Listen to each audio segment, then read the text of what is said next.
Olá, este é o MP com você, um programa do Ministério Público do Estado do Espírito Santo feito em parceria com a Assembleia Legislativa. Hoje estamos recebendo aqui nos estúdios da TV Assembleia o promotor de justiça Dr. Bruno Simões Noia de Oliveira, ele que atua diretamente no Tribunal do Júri de Vitória. Seja muito bem-vindo, doutor. Olá, Rubem. É uma satisfação estar aqui conversando contigo e com o público que nos assiste. Doutor, vamos começar aí pela defesa da dissertação que o senhor fez recentemente, uma dissertação de mestrado, onde o senhor trabalhou a questão do acordo de não persecução penal. O que é exatamente o acordo de não persecução penal? Vamos lá.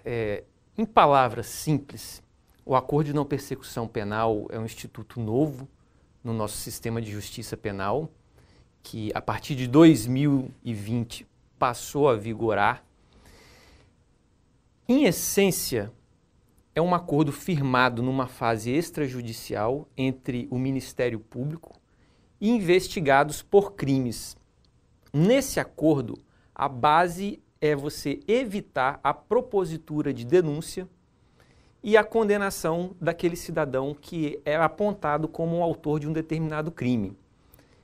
Essa pessoa vai ser beneficiada com a não propositura da denúncia, com a não condenação, mas ela passa a assumir obrigações que são equivalentes, funcionais a uma pena que se fosse fixada numa sentença condenatória.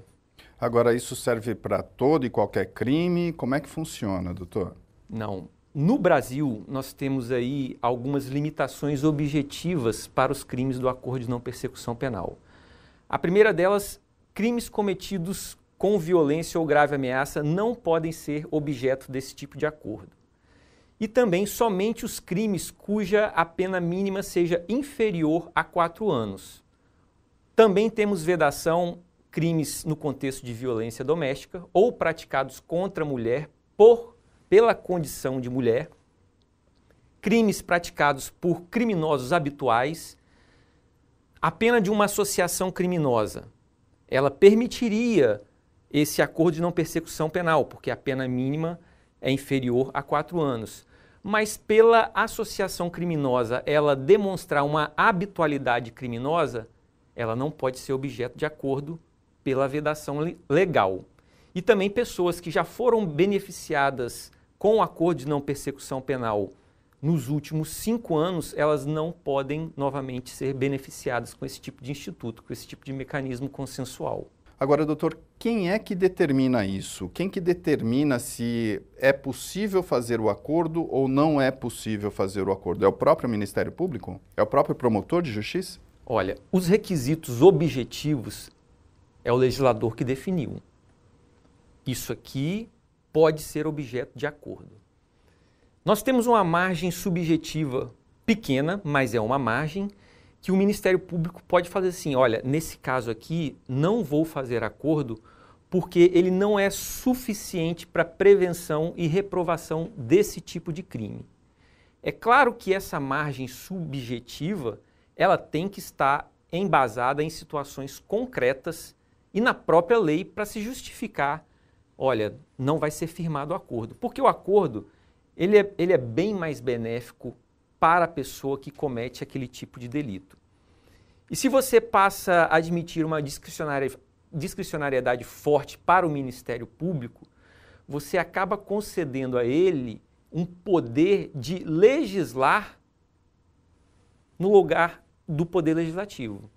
Então, ele tem essa discricionariedade, mas ela tem que ser avaliada com concretude e embasada no direito para justificar. Apesar dessa pena, desse crime permitir o acordo, nesse caso concreto, em virtude da ofensa ao determinado patrimônio, da gravidade e da reprovação social da conduta, não é possível firmar o acordo. Mas essa análise é feita por quem? Pelo Ministério Público, pelo promotor de justiça encarregado daquele caso. O promotor de justiça in loco, quer dizer, o promotor de justiça natural, aquele que está atendendo o caso. Sim, aquele que está atendendo o caso. E o que pode ser acordado, doutor? Qual seria a pena, entre aspas, dessa pessoa que cometeu o crime? Esse é um ponto importante. A primeira coisa, não se trata de pena. o que vem se falando, olha, nós temos aqui um equivalente funcional da pena. Isso. Porque o acordo, ele não gera reincidência. Ele não é considerado, se você firmar o acordo, como um antecedente criminal. E dentre as obrigações que podem ser assumidas no acordo, devolver o produto do crime, prestação de serviço como uma pena privativa de direito. Claro, essa prestação de serviço ela vai ser calculada de acordo com a pena mínima, reduzido o tempo de 1/3 a 2/3. Também tem pagamento de prestação pecuniária e outras condições que o Ministério Público, que o promotor de justiça entender que proporcionalmente são suficientes para reprovação e prevenção daquele tipo de delito. Agora, doutor, isso não pode gerar uma certa sensação de impunidade? Essa é uma preocupação. Essa é uma preocupação muito grande. Mas isso vai depender bastante da atuação do Ministério Público. Porque, na verdade, a grande maioria dos crimes que são passíveis de acordo, eles não gerariam prisão. Então, para economia processual, optou-se pelo acordo. E eu vou te dar um exemplo muito claro para o público entender. Hoje, um furto de supermercado. A pessoa vai lá, furta, é a primeira vez que ela comete isso, ela não é reincidente, que é um outro requisito. Normalmente, a mercadoria é devolvida de imediato. O dono do supermercado, ele não quer mais saber daquilo. Para ele, como vítima, é pior ele ter que depois ir como testemunha num fórum, olhar para aquela pessoa.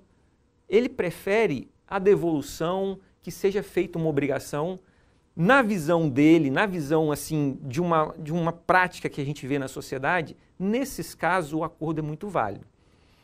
E tem condições e obrigações que o Ministério Público pode impor que elas são tão duras e muito mais eficientes de que uma pena de prisão que a gente sabe de antemão com relação a esses tipos de crime que não vai acontecer.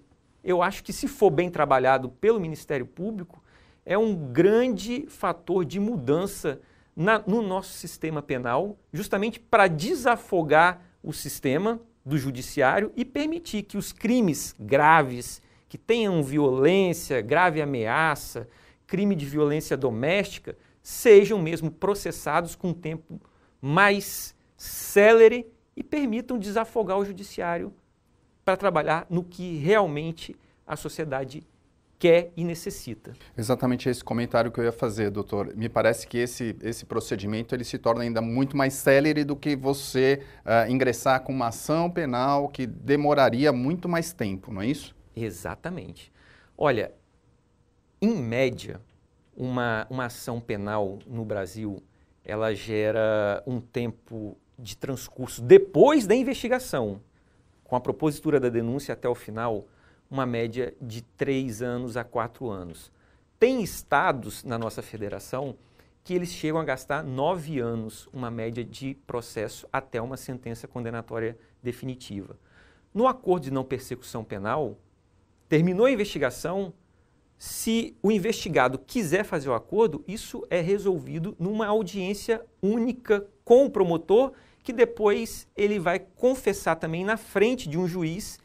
Você reduz o prazo aí para uns 6 meses no máximo, se tudo correr bem, no máximo. E de quem parte a iniciativa, doutor? É do criminoso ou do próprio Ministério Público? Depende do interesse. Às vezes o próprio criminoso, olha, eu quero confessar, eu estou arrependido, quero responder, e Ministério Público, está aqui minha confissão, eu quero fazer o acordo.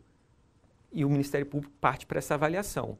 Agora, se isso não acontecer, o Ministério Público pode convocar a pessoa, olha, vem aqui, vamos fazer uma audiência extrajudicial. Existe essa possibilidade do próprio Ministério Público propor o normal é que o acordo parta do Ministério Público, mas nada impede que o próprio investigado fale, olha, se antecipe já ao delegado e fala, eu quero fazer acordo. Doutor, vamos voltar um pouquinho aí na dissertação que o senhor defendeu agora recentemente. Qual foi o tema exatamente, doutor? O tema da dissertação foi valoração de prova no acordo de não persecução penal. E como é que a gente traduz isso? Vamos lá. Porque quando se fala em acordo, às vezes leva ao entendimento uma suposição de que a verdade, as provas da verdade sobre aquele fato criminoso não teriam importância. Bastaria uma mera convergência de vontades entre Ministério Público e investigado para se firmar um acordo.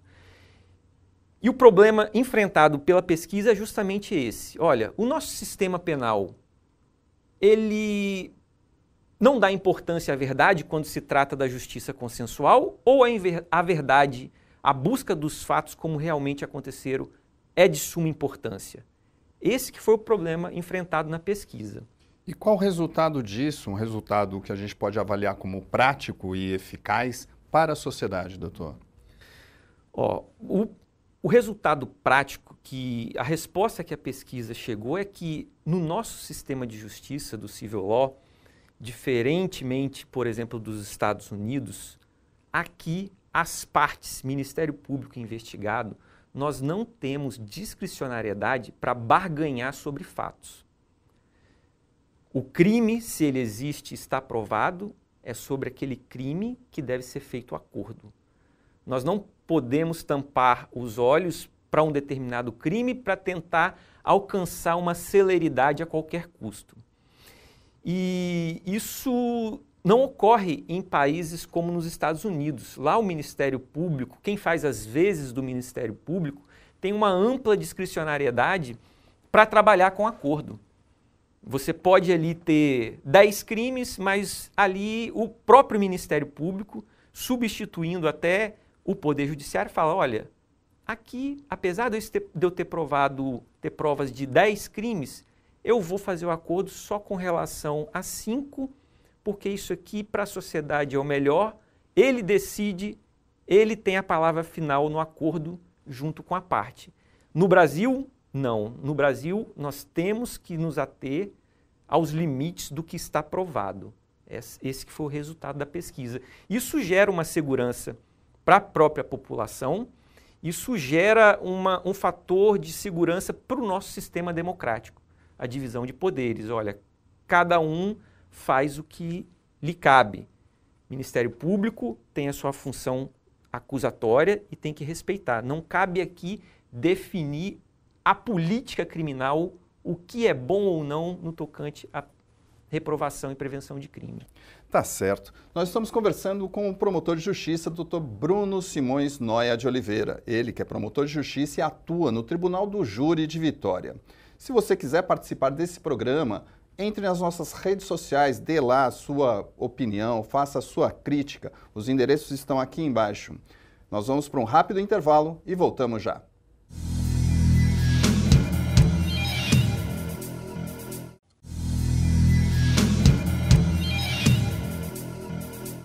Estamos de volta com o MP com você, um programa do Ministério Público do Estado do Espírito Santo feito em parceria com a Assembleia Legislativa. Hoje estamos recebendo aqui nos estúdios da TV Assembleia o promotor de justiça Dr. Bruno Simões Noia de Oliveira, ele que atua no Tribunal do Júri de Vitória. Doutor Bruno, nós estávamos falando aí dessa questão do acordo de não persecução e vamos mudar um pouquinho a chave aí, vamos falar agora de Tribunal do Júri. Como é essa atuação no Tribunal do Júri? Já é uma coisa que a gente já busca aí a condenação, ao contrário do acordo de não persecução penal, não é isso? Nem sempre. Nem sempre a função do Ministério Público no Tribunal do Júri é buscar uma condenação. Vamos lá. O que é o Tribunal do Júri? É o procedimento, é o local onde são julgados os crimes dolosos contra a vida. E aí você tem o homicídio, o infanticídio, instigação e auxílio ao suicídio e os crimes conexos a esses crimes. Um exemplo, se você tem um homicídio praticado no contexto de guerra do tráfico, de uma associação de guerra de facções, o júri popular ele vai julgar tanto o homicídio quanto o crime de associação para o tráfico. que não é doloso contra a vida, mas está conexo probatoriamente ao crime de homicídio. E no tribunal do júri, a função do Ministério Público, ele não é uma função de justiceiro. Se o promotor de justiça, dentro da independência funcional dele, chega no plenário do júri e vê que aquelas provas ali não são suficientes para uma condenação, ou o caso é um caso de legítima defesa, ele pode sim pedir uma absolvição do réu. O senhor pode dar um exemplo disso, doutor, por favor?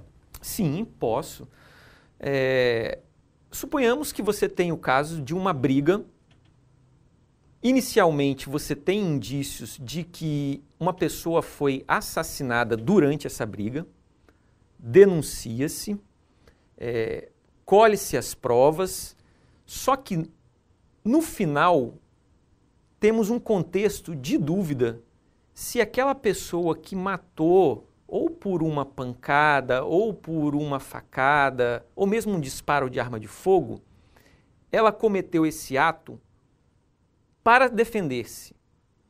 Se você tem essa dúvida intransponível dentro de você e você não consegue sanar essa dúvida com as provas que estão nos autos, o Ministério Público, nesse caso, pode pedir também a absolvição. Não é impositivo ao promotor de justiça pedir a condenação. Isso ocorre lá, naquele momento, no julgamento? Bom, isso ocorre no plenário do júri. Isso é importante a gente identificar. Existem dois momentos no procedimento do júri. O primeiro momento, que é o momento que trabalha só Ministério Público, defesa e juiz, você faz uma coleta de provas e uma confirmação das provas da investigação do delegado para dizer, olha, isso aqui tem suficiência para levar isso para o povo julgar? Perfeito. Já temos prova suficiente? Mesmo que existam dúvidas sobre essas provas, a regra é que quem tem que decidir essa dúvida é o povo. São os jurados, os 7 jurados que têm a palavra final de condenação ou absolvição. Então isso ocorre nessa segunda fase. Você tem a sentença de pronúncia, que é a fase só de juiz, defesa e Ministério Público, e você passa à fase do júri popular, propriamente dito, que é o plenário, onde que o juiz da causa é o povo. Doutor, o senhor teve atuação, e brilhante atuação, em alguns últimos júris recentes aí, como o caso do Milena Gotardi, o caso da Gabriela Sherman. Como que se dá essa escolha dos promotores de justiça? Como é que funciona isso dentro do Ministério Público? Vamos lá. Nós temos aqui em Vitória os promotores titulares do plenário do júri de Vitória. Nós somos em 3. Eu, doutor Rodrigo Monteiro e doutor Leonardo César. Nós temos uma divisão que é feita por sorteio entre a gente durante a fase de plenário. Olha, vamos fazer um sorteio e na sequência cada um vai pegando um júri para dar tempo de você descansar entre um plenário e outro.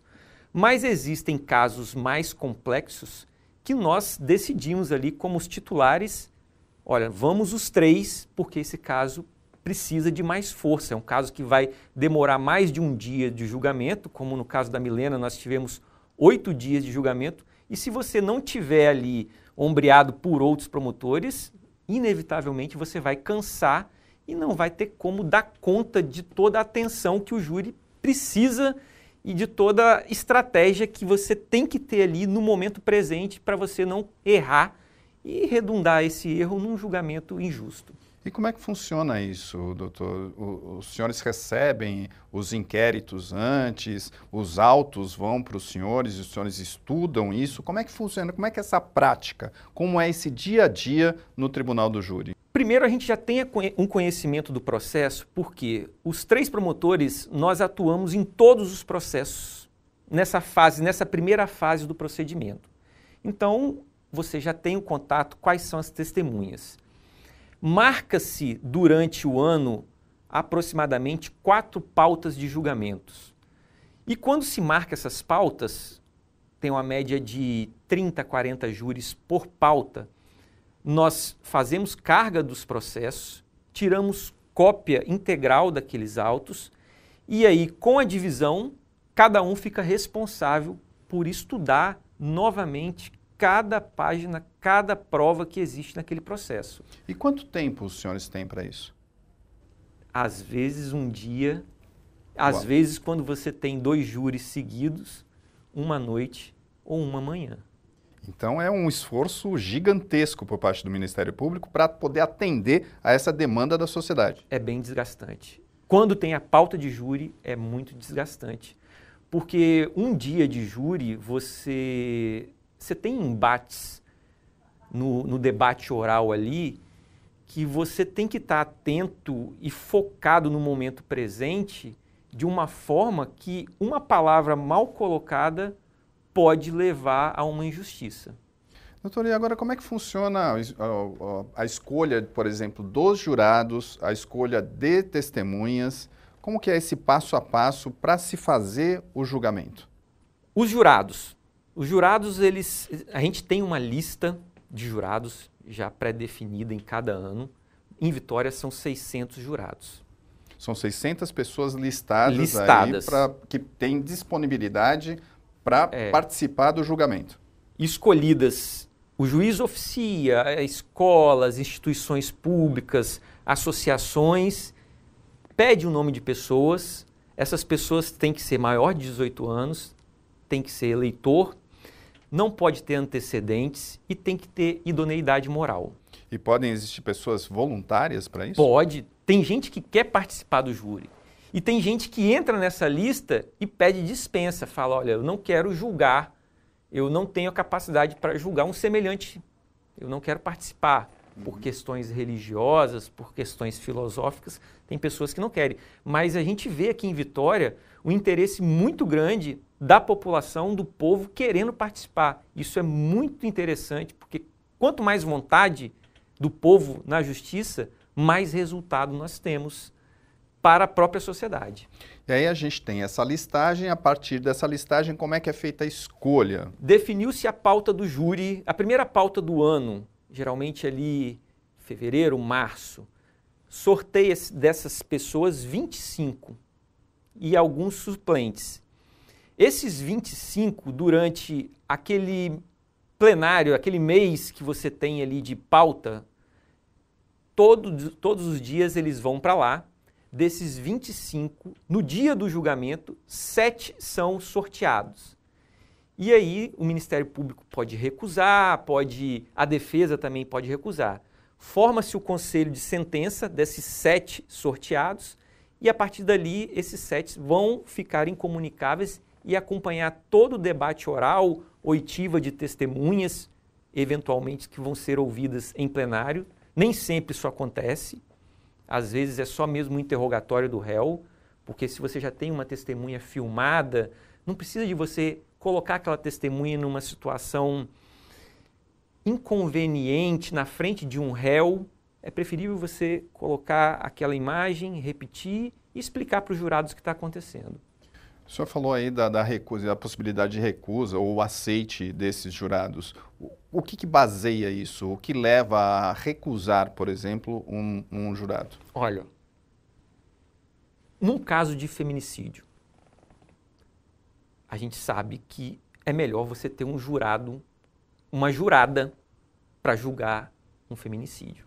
Ninguém melhor que uma mulher para julgar a violência doméstica, um feminicídio, um homicídio praticado no contexto de violência doméstica. Então, às vezes, a gente define, olha, vamos recusar, nós temos 3 recusas imotivadas. Vamos recusar os homens para tentar formar um conselho de mulher. Agora, a minha experiência prática, como eu faço as minhas escolhas de jurados? Durante a pauta, eu consigo ver aquele jurado que é realmente interessado nos debates. Pelo acompanhamento, você vê o jurado folheando os autos. Essa pessoa, para mim, que é o bom jurado. Porque vai entender o que está acontecendo. Porque vai entender o que está acontecendo. Agora, tem pessoas que ela já chega no dia do julgamento já pedindo para ser dispensada. Ah, eu estou passando mal, eu não estou... Eu sei que é difícil você sentar e julgar o seu semelhante. E, às vezes, ela não quer falar, me tira desse conselho, mas ela fica sempre pedindo para ser dispensada. E ali eu falo, essa pessoa aqui é uma pessoa que eu vou recusar, porque eu sei que ela não quer participar, sabe? São coisas assim que você consegue enxergar no olho, no tete-a-tete, que às vezes me motiva a recusar ou aceitar um jurado. Doutor, infelizmente nosso tempo já está se esgotando. Gostaria que o senhor deixasse uma mensagem aí para quem está nos assistindo. Bom, como promotor do júri, eu quero que a população entenda a importância da participação popular para a democracia e para a prevenção e reprovação do crime.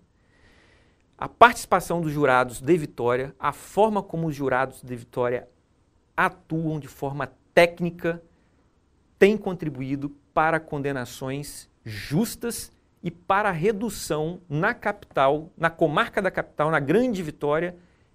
O município de Vitória é o único município que está tendo redução de homicídios.